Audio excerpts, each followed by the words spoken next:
বাংলাদেশের হলোটা কি? কি কারণে বাংলাদেশি দুষ্কৃতীরা ঢুকে পড়লেন পশ্চিমবঙ্গে?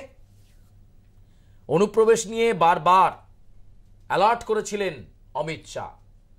তার কথায়, তার বক্তব্যে বারবার ফুটে উঠেছিল যে বাংলাদেশি ঘুসপেটিও অর্থাৎ বাংলাদেশি অনুপ্রবেশকারীরা ঢুকে পড়ছে বিভিন্ন সময় বিভিন্ন সীমানা দিয়ে। আসলে কি তাই? নমস্কার, আমি সুচারু মিত্র আর প্লাস নিউজের ডিজিটাল পেজ থেকে বলছি। আপনাদের কাছে বাংলাদেশ সংক্রান্ত আপডেট নিয়ে এলাম এবং এই মুহূর্তের একটি গুরুত্বপূর্ণ খবরের দিকে আমরা আলোকপাত করব এবং চিরাচরিতভাবে এই বিশ্লেষণ পর্বে আপনারা যাকে পান সবসময় আমাদের সঙ্গে রয়েছেন আমাদের editor in chief Sujit Chattopadhyay. Sujit, আপনাকে প্রথমে স্বাগত জানাই। আপনার কাছে আমার প্রথম প্রশ্ন যে কেন্দ্রীয় গোয়েন্দা সংস্থা দেশের স্বরাষ্ট্রমন্ত্রী অমিত শাহের কাছে একটি গোপন রিপোর্ট জমা দিয়েছে। রিপোর্টে উল্লেখ করা হয়েছে মুর্শিদাবাদের এই যে অশান্তি বা উত্তাল করে দেওয়ার মতো ঘটনা ঘটেছে, এর পেছনে এর নেপথ্যে বাংলাদেশি দুষ্কৃতীরা রয়েছে। গোয়েন্দা দপ্তরের এই তথ্য, এই চাঞ্চল্যকর তথ্য যদি সত্যিই সঠিক হয়ে থাকে, কেন্দ্রীয় স্বরাষ্ট্রমন্ত্রকের কাছে যে গোপন তথ্য কেন্দ্রীয় গোয়েন্দা সংস্থা জমা দিয়েছে, তাহলে তো সর্বনাশ। মানে কিভাবে ঢুকছে? একটা বড় ঢোকার বিষয় হচ্ছে জঙ্গিপুর যে জায়গাটা রয়েছে, জঙ্গিপুরের কোনো জায়গাতেই তোমার কাঁটাতার দেওয়ার মতো পরিস্থিতি নেই, যেহেতু নদী বেষ্টিত।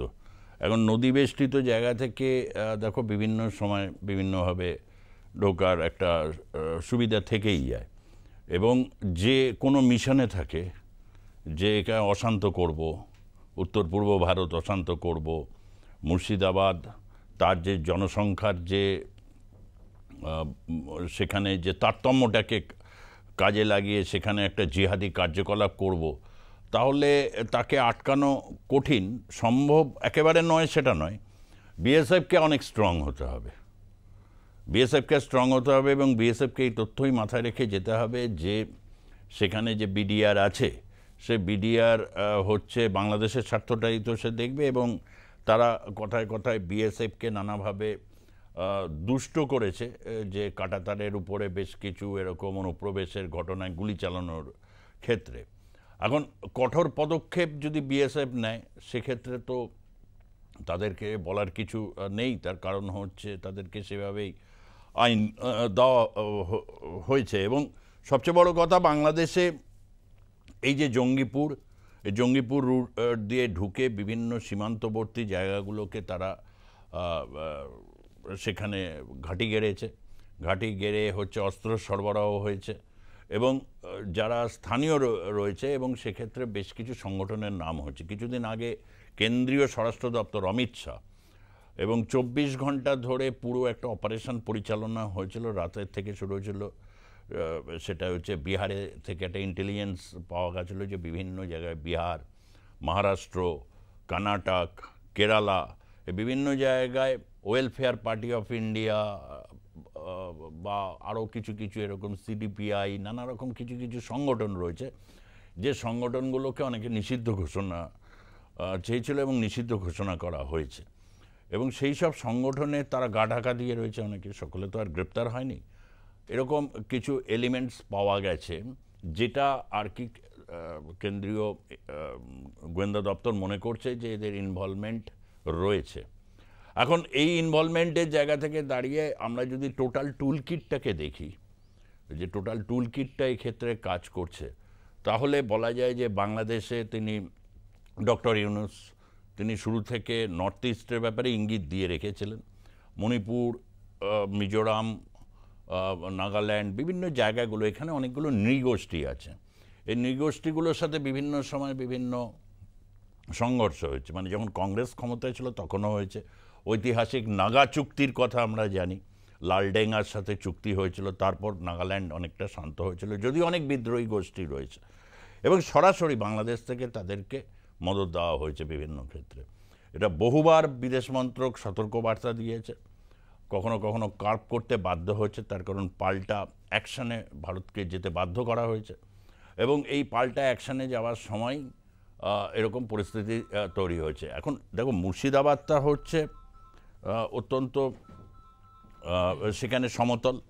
মুর্শিদাবাদে যে শামশেরগঞ্জে নদী পেরোলে বৈষ্ণবনগর, সেখানে শামসেরগঞ্জের ওইখানটা পুরো যা কাণ্ডটা ঘটানো হয়েছে তার প্রত্যেকটা লক্ষণ দেখো। পকেট পয়েন্ট যেগুলো রয়েছে, আপনি শামসেরগঞ্জের কথা বললেন, শামসেরগঞ্জ, ধুলিয়ান, জঙ্গিপুর, এই সব এলাকাটাই একটা নন ফেন্সিং জোনের মধ্যেই, মানে এর কাছাকাছি এলাকায় কিন্তু কোনো কাঁটাতার নেই। আমি এই কারণে আপনাকে এই জায়গাটায় নিয়ে আসছি।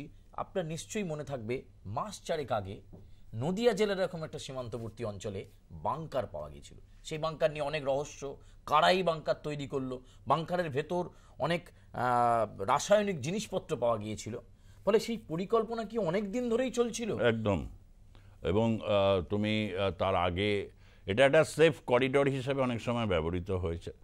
এখন যখনই তুমি সীমান্তে খুব কঠোরতা নেবে, এই সেফ করিডোরে যেখানে অস্ত্রশস্ত্র রয়েছে বহু জায়গায় এই ধরনের কাণ্ড কারখানা কিন্তু ঘটার সুযোগ রয়েছে। এবং ওয়াকআপ নিয়ে যে বিষয়টাকে সামনে নেওয়া হয়েছে এটা ঠিক কথা। ওয়াকআপ বিভিন্ন প্রসেসের মধ্যে দিয়ে গিয়ে এই সংশোধনীটা হয়েছে এবং সেটা মুসলমান সমাজে একটা বড় অংশকে ক্ষিপ্ত করেছে। এবং অনেক রাজ্যে এটা বিজেপি বলার চেষ্টা করছে, অনেক রাজ্যে এরকম তো হচ্ছে না যেটা পশ্চিমবঙ্গে মুর্শিদাবাদে বা মালদায়। এখানেই তো প্রশ্ন, পশ্চিম মুর্শিদাবাদের তো ভোট হয় এবং হচ্ছে ভোটে প্রচুর ভোটও পড়ে এবং ভোটের দিনও আমরা আগে দেখেছি 2021 সালের নির্বাচনের সময় গুলি চলেছিল, তোমার মনে আছে মালদা, মুর্শিদাবাদ, এইসব জায়গাগুলো কীরকম অশান্ত হয়ে গেছিলো। তৃতীয় ফেজ, চতুর্থ ফেজ থেকেই কীরকম পরিস্থিতি তৈরি হয়েছিল। এবং বাংলাদেশের এই প্রভাবটার আরেকটা কতগুলো জায়গায় তুমি যদি দেখো যে সরকারি পাবলিক ট্রান্সপোর্ট সিস্টেমকে অ্যাটাক করা হয়েছে, এটা বাংলাদেশেও হয়েছে, পুড়িয়ে দেওয়া হয়েছে। অ্যাম্বুলেন্সকে মারা, মানে যখনই হচ্ছে জরুরি পরিষেবার মধ্যে পড়ে, জরুরি পরিষেবার মধ্যে তখনই একটা হয়েছে যাতে কেউ আহত যদি হয়, ঘিরে ফেলা হয়েছে, তো আহত যদি হয় তাকে যাতে হাসপাতালে না নিয়ে যাওয়া যেতে পারে। উদ্দেশ্য হচ্ছে প্রাণে না বাঁচুক আর কি। একদমই। এবং ব্যাপক অগ্নিসংযোগ হয়েছে এবং হিন্দুদের অনেক দোকানপাট এগুলোতে অগ্নিসংযোগ করা হয়েছে। আজকেই আমি শুনছিলাম তারা এবার ক্ষতিপূরণ, বড় ক্ষতিপূরণের করেছে। এভাবে চলতে পারে না তো। এবং এটা বাংলাদেশে যারা ঢুকে এই ধরনের কাণ্ড কারখানা যারা করছে, একটা জিনিস মনে রাখা উচিত যে এখানে প্রশাসনিক ব্যবস্থা বা আধা সামরিক বাহিনী বা রাজ্য গোয়েন্দা দপ্তর এইরকম একটা সিচুয়েশনসে তারা এক হয়ে গিয়ে এখন কাজটা করছে, যৌথ বাহিনী হয়ে কাজটা করছে। ফলে তারা যদি মনে করে ওখানে যে এই যোগটা যে সেখানে একটা সাম্প্রদায়িক একটা অস্থিরতার পরিস্থিতি তৈরি করবে, একটা পকেটকে নিয়ন্ত্রণ করা বা ওই রকম যে নিয়ন্ত্রণ করা আধা সামরিক বাহিনীর কাছে কোনো ব্যাপারই না। এবং হচ্ছে সেরা সেরা পুলিশ অফিসারদের নিয়ে গেছে, যারা ওয়েস্ট বেঙ্গলের পুলিশের যারা রয়েছে সেরা অফিসাররা সেখানে রয়েছে। ফলে এই জায়গাটা আস্তে আস্তে আস্তে আস্তে নিয়ন্ত্রণে নিয়ে আসবে। এবং একটা অতীত ঐতিহ্য রয়েছে। ঐতিহাসিকভাবে দেখো, মুর্শিদাবাদ তো আদৌ পশ্চিমবঙ্গে অন্তর্ভুক্ত হবে কি না, 1947 সালে তো একটা টালবাহানা ছিল, অনেক টালবাহানা ছিল। সেই ইতিহাসটা না হয় পরে এক সময় আরও বিস্তারিতভাবে বলা যাবে। এই জায়গা থেকে দাঁড়িয়ে মুর্শিদাবাদটাকে যদি করা যায় তাহলে ওখান থেকে চিকেন নেক আর কত দূর, মুর্শিদাবাদ মালদা পেরিয়ে তোমার যে শিলিগুড়িতে যখন পৌঁছবে তুমি, তেনজিং নোরগে বাস স্ট্যান্ড, সেখান থেকে চিকেন নেক 20 মিনিট, 15 থেকে 20 মিনিট, আস্তে আস্তে আস্তে আস্তে তুমি, অর্থাৎ টার্গেট যদি ওটা, ফলে মুর্শিদাবাদকে ওই জায়গাটা থেকে মানে ওই যে কাট আপ করার চেষ্টা করছে পরিস্থিতিটা অশান্ত হলে। এবং এই পরিস্থিতি অশান্ত হলে একটা জিনিস এটা ঠিক যে পশ্চিমবঙ্গের যে উন্নয়নটা, বাংলাদেশে তো উন্নয়ন ভেসে গেছে, ডক্টর ইউনূস বড় বড় অশ্বডিম্ব প্রসব করেছেন এবং তার যারা সাকরেত তারা মানে কি করবে না করবে, কোথায় হিন্দুয়ানি আছে গন্ধক শুকে বেড়াচ্ছে, হিন্দুয়ানিকে দিয়ে একটা ইসলামিক শাসনকে তারা প্রতিষ্ঠা করবেন, এই করতে করতে সাধারণ মানুষের জীবন তো দফারফা করে দিয়েছে। এখন পশ্চিমবঙ্গে যদি উন্নয়নটা এবং ভারতের উন্নয়নটাও, যে পঞ্চম বৃহত্তম অর্থনৈতিক শক্তি, তার জনবল আছে, তার অর্থবল আছে এবং সামরিক শক্তিতে সে যে জায়গায় দাঁড়িয়ে আছে, ফলে তাকে টার্গেট করছে এবং এটা কিন্তু খুব ভয়ঙ্কর একটা দিকে নিয়ে যাবার একটা চেষ্টা করা হয়েছে। ঘটনাকে ঘটিয়ে জনজীবনকে বিপর্যস্ত করে দিয়ে তার যে সামগ্রিক উন্নয়ন লোকাল স্তরে সেটাকে থমকে দেওয়া, একদম এইটা তো এজেন্ডার মধ্যে রয়েছে। তো ডক্টর ইউনূসের কথা থেকে এটা পরিষ্কার হয়েছে, এজেন্ডা এটার মধ্যে রয়েছে, দীর্ঘদিন ধরে এই এজেন্ডাটা রয়েছে। এবং আমরা দেখেছি অতীতে জম্মু কাশ্মীরে যখন 370-কে তুলে দেওয়া হলো তখনও মুর্শিদাবাদ অশান্ত হয়েছে। 3 তালাকের প্রশ্নে বিভিন্ন কোন কোন পকেটগুলো হয়েছে, কলকাতার কোন পকেট, কোথায় কী কী যে জায়গাগুলো উত্তেজনাটা তৈরি হয়েছে সেটা অ্যান্টিসিপেট তো করা যায়।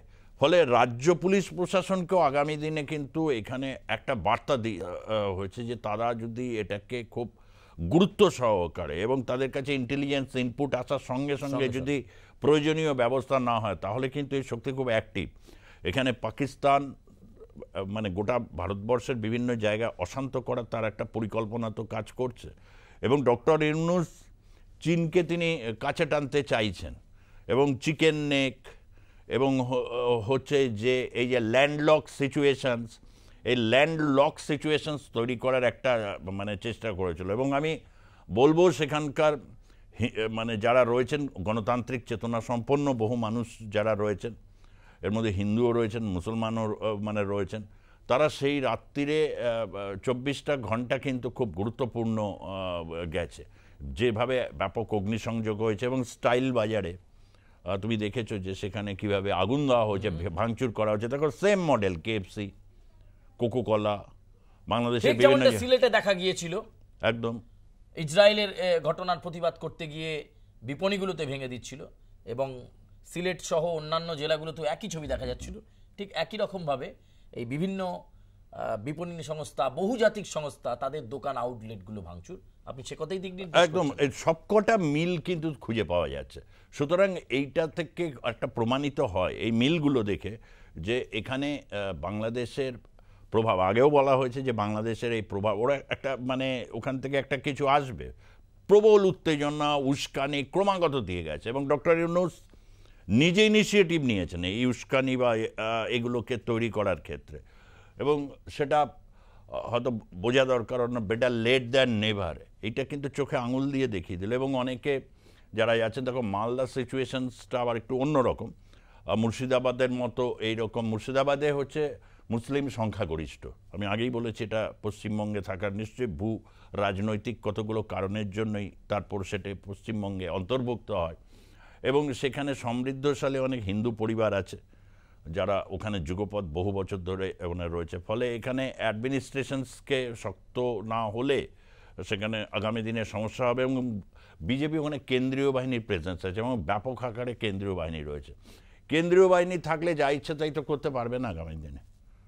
ফলে যারা এই ধরনের ঘটনাটা ঘটালো তারা কিন্তু হচ্ছে যে একটা গণতান্ত্রিক যে ফেব্রিক সেটাকে তারা আঘাত করলো, উন্নয়নটাকে আঘাত করলো, যাতে এখানে উন্নয়ন স্তব্ধ হয়ে যায়।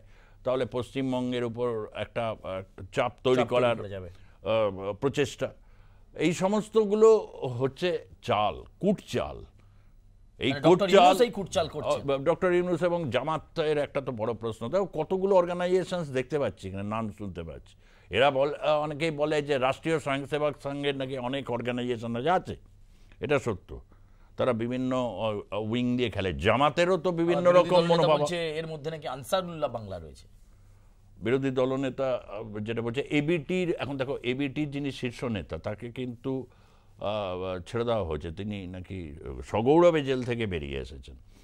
আনসারুল্লাহ বাংলা টিমের বিভিন্ন সিরিজ বম্বিং এবং হচ্ছে আজকের দিন খুব গুরুত্বপূর্ণ। দেখো তার আগেই ঘটনাটা ঘটানো হলো, আজকে সেখানে হচ্ছে চৈত্র শোভাযাত্রা বেরোবে, যেটি মঙ্গল শোভাযাত্রা নামে ছিল, সেটার নাম পরিবর্তন হয়েছে এবং এদেরই চাপে এখন আনন্দ শোভাযাত্রা, আনন্দ শোভাযাত্রা। এইরকমই একটা কিন্তু পয়লা বৈশাখ খুব রক্তাক্ত হয়েছিল রমনা বটমূলে, মনে আছে আনসারুল্লাহ বাংলা টিমের এই গ্রেনেড বিস্ফোরণ হয়েছিল, বহু লোক মারা গেছিল, হতাহত বহু লোক হয়েছিল এরকম একটা দিনে।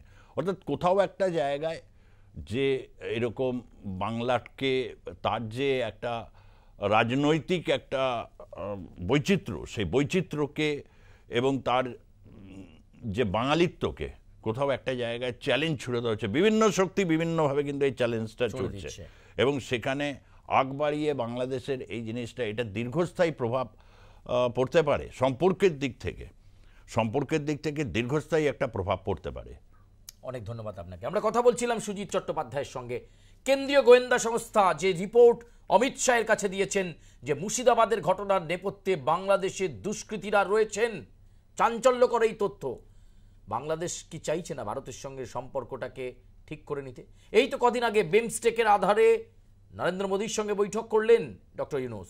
অনেক কথা হলো, হাসিনা প্রত্যার্পণ নিয়ে কথা হলো, তিস্তা জট নিয়ে কথা হলো, কিন্তু আবার এই পশ্চিমবঙ্গের নজর কেন? আমরা আমাদের ব্যাখ্যা বিশ্লেষণে আপনাদেরকে বোঝানোর চেষ্টা করলাম যে কেন পশ্চিমবঙ্গের নজর। বাংলাদেশ সংক্রান্ত আরও খবর আপনারা জানতে চাইলে অবশ্যই চোখ রাখতে হবে আমাদের ডিজিটাল পেজে। লাইক করবেন, সাবস্ক্রাইব করবেন এবং অবশ্যই মন্তব্য করবেন। যেমনটা লাগে, যেমন আপনার ভাবনা, স্বাধীন চেতা মানুষ, আপনি মন্তব্য করবেন। আপনাদের মন্তব্য আমাদেরকে বাংলাদেশ সংক্রান্ত লেটেস্ট আপডেট দিতে অনেক বেশি অক্সিজেন দেবে। মন্তব্য হতে পারে আপনারা আমাদের সঙ্গে কথায় একমত হলেন, আবার দ্বিমত হতে পারেন, ফলে এ বিষয়ে কোনো অসুবিধে নেই। খোলা মনে আপনারা আমাদের এই বিশ্লেষণ দেখুন এবং পরবর্তী বাংলাদেশ আপডেট নিয়ে আবার ফিরছি হয়তো যে কোনো মুহূর্তে।